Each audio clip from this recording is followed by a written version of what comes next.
একটি ফোন কলই আপনার টিউশন নিশ্চিত বা বাতিল করে দিতে পারে। অনেক সময় উত্তরটা নির্ভর করে আপনি কলটা কিভাবে রিসিভ করছেন তার উপর। আমরা ব্যাখ্যায় যাই। অনেক টিউটর ভালো কোয়ালিফিকেশন থাকা সত্ত্বেও দেখা যায় ফোন কলে প্রফেশনাল আচরণ করতে পারেন না। সালাম দিলে বলেন, "হুম, আচ্ছা, আইতেছি, যাইতেছি, খাইতেছি" এই ধরনের কথাবার্তা বলেন। অথচ গার্ডিয়ান বা টিউশন মিডিয়া অনেক সময় একদম ফার্স্ট যে ইমপ্রেশনটা সেইটা আপনার কথাবার্তার মাধ্যমেই গ্রহণ করে।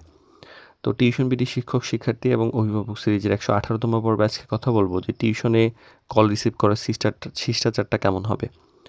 প্রথমত ভদ্রভাবে কল রিসিভ করাটা উচিত। সালাম বা গ্রিটিংস দিয়ে শুরু করুন, যে কোনো কলই হোক না কেন। প্রথমে কয়েক সেকেন্ডের ব্যবহারই আপনার জন্য একটা ভালো ইমপ্রেশন তৈরি করে। আর মনোযোগ দিয়ে কথা শুনুন। গার্ডিয়ান বা মিডিয়া যেই আপনাকে ফোন করুক না কেন, কথা না শুনে উত্তর দিবেন না। আগে রিকোয়ারমেন্ট বুঝুন, তারপর সুন্দর করে উত্তর দিন। আর প্রয়োজনীয় ইনফরমেশন পরিষ্কারভাবে দিন।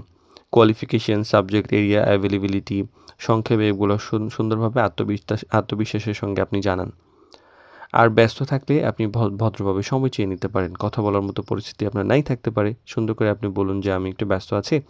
আপনি ১০ মিনিট পরে কি কল ব্যাক করতে পারি বা নির্দিষ্ট সময় পরে কি কল ব্যাক করতে পারি?" এটা কিন্তু প্রফেশনাল আচরণ। অনেকেই করেন, অনেকেই এটা ঠিকমতো পারেন না। আর কল শেষেও কিন্তু সম্মানটা বজায় রাখুন।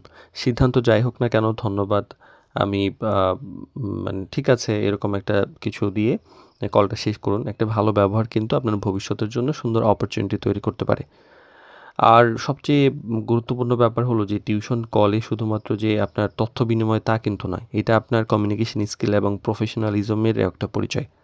একটা ভদ্র ফোন কল শুধু যে ভালো ইমপ্রেশনই তৈরি করে তা নয়, অনেক সময় সেটাই আপনার নতুন টিউশনের একটা ১ম ধাপ হয়ে যায়।